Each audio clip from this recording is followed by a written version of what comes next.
ایک بار جبرائیل علیہ السلام نبی کریم کے پاس آئے تو آپ صلی اللہ علیہ وسلم نے دیکھا کہ جبرائیل کچھ پریشان ہے۔ آپ نے فرمایا جبرائیل کیا معاملہ ہے کہ آج میں آپ کو غم زدہ دیکھ رہا ہوں؟ جبرائیل نے عرض کی کہ اے محبوب، کل میں اللہ پاک کے حکم سے جہنم کا نظارہ کر کے آیا ہوں۔ اس کو دیکھنے سے مجھ پہ غم کے آثار نمودار ہوئے ہیں۔ نبی کریم نے فرمایا جبرائیل مجھے بھی جہنم کے حالات بتاؤ۔ جبرائیل نے عرض کی جہنم کے کل 7 درجے ہیں۔ ان میں جو سب سے نیچے والا درجہ ہے اللہ اس میں منافقوں کو رکھے گا۔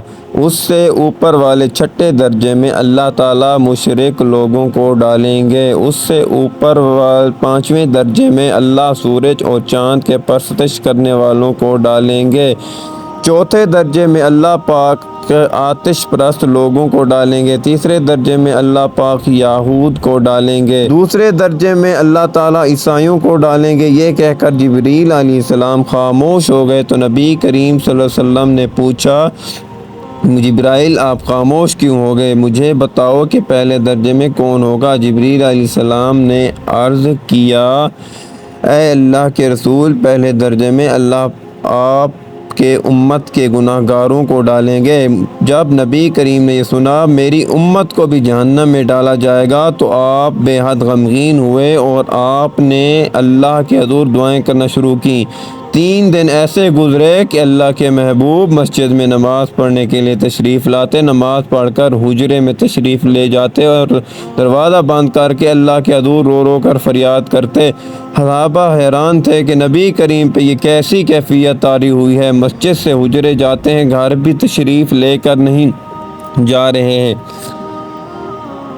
جب تیسرا دن ہوا تو سیدنا ابو بکر سے رہا نہیں گیا، وہ دروازے پہ آئے، دستک دی اور سلام کیا لیکن سلام کا جواب نہیں آیا۔ آپ روتے ہوئے سیدنا عمر کے پاس آئے اور فریاد کیا میں نے سلام کیا لیکن سلام کا جواب نہ پایا، لہٰذا آپ جائیں، آپ کو ہو سکتا ہے سلام کا جواب مل جائے۔ آپ گئے تو آپ نے 3 بار سلام کیا لیکن جواب نہ آیا۔ حضرت عمر نے سلمان فارسی کو بھیجا لیکن پھر بھی سلام کا جواب نہ آیا۔ حضرت سلمان فارسی نے واقعے کا تذکرہ علی رضی اللہ تعالیٰ عنہ سے کیا۔ انہوں نے سوچا کہ جب اتنے عظیم شخصیات کو سلام کا جواب نہ ملا تو مجھے بھی خود نہیں جانا چاہیے بلکہ مجھے ان کے نور نظر بیٹی فاطمہ اندر بھیجنی چاہیے، لہٰذا آپ نے فاطمہ رضی اللہ تعالیٰ عنہ کو سب احوال بتا دیا۔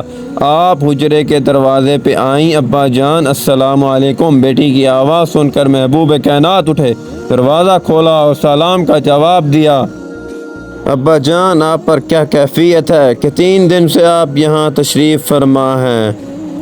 نبی کریم نے فرمایا کہ جبرائیل نے مجھے آگاہ کیا ہے کہ میری امت بھی جہنم میں جائے گی۔ فاطمہ بیٹی، مجھے اپنے امت کے گناہ گاروں کا غم کھائے جا رہا ہے اور میں اپنے مالک سے دعائیں کر رہا ہوں کہ اللہ ان کو معاف کر اور جہنم سے بری کر۔ یہ کہہ کر آپ پھر سجدے میں چلے گئے اور رونا شروع کیا، یا اللہ میری امت کے گناہ گاروں پر رحم کر، ان کو جہنم سے آزاد کر۔ اتنے میں حکم آ گیا وَلَسَوْفَ يُعْطِيكَ رَبُّكَ فَتَرْضَىٰ، اے میرے محبوب غم نہ کر، میں تمہیں کو اتنا عطا کر دوں گا کہ آپ راضی ہو جاؤ گے۔ آپ خوشی سے کھل اٹھے اور فرمایا لوگو، اللہ نے مجھ سے وعدہ کر لیا ہے کہ وہ روز قیامت مجھے میری امت کے معاملے میں خوب راضی کرے گا، اور میں نے اس وقت تک راضی نہیں ہونا جب تک میرا آخری امتی بھی جنت میں نہ چلا جائے۔